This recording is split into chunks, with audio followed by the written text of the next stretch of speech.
అల్లుడు మామయ్య తీసుకెళ్ళు. వెళ్ళు మామయ్య వెళ్ళు.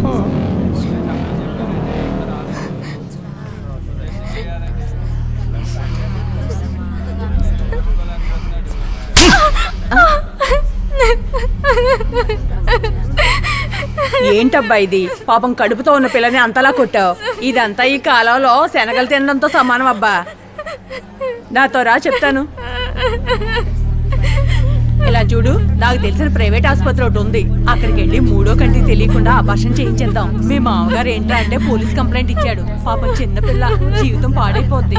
ముందు దాన్ని తీసుకుపోదాం, తర్వాత జరిగేది నేను చూసుకుంటాను. సరే, నువ్వు బయలుదేరిపోతారా? మళ్ళీ ఆటోలో ఇంటి దగ్గర దించుతారా? మోకాళ్ళ నొప్పులు. ఎంకనా సార్, ఈ ఆటోలో పంపించు. లక్ష్మి ఓ 100 ఉంటివు. అసలే 400 బాకీ మాట్లాడుకో. మీనా ఓ 100 ఉంటిస్తావా? జీతం రాగానే ఇచ్చేస్తా. ఈ మాత్రానికి బిచ్చం ఎత్తుకోవచ్చు.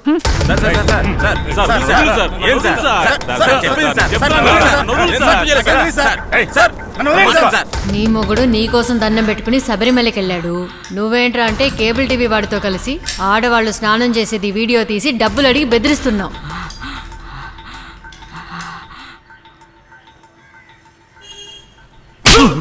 నువ్వేమైనా పెళ్లి చూపులకు వచ్చావా? అడ్డమైంది నవ్వులుకుంటావు. పోయి బయటరా. రే, నిన్ను ఏ కేసు కింద బుక్ చేసి తీసుకొచ్చావో తెలుసా? నీ మామ ఏమైనా చెప్పాడా? చెప్పారు సార్, కానీ ఎందుకు తీసుకొచ్చారో మాత్రం తెలియదు సార్. ఈ యాక్టింగ్ అది నా దగ్గర వద్దురా.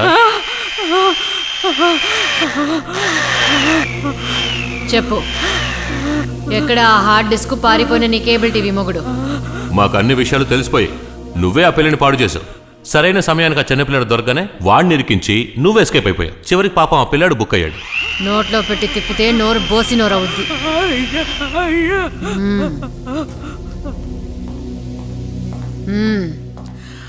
సార్ ఎవరు? సారే, రాశి కేసులో మెయిన్ అక్యూజ్డ్ బావగారు. ఓ,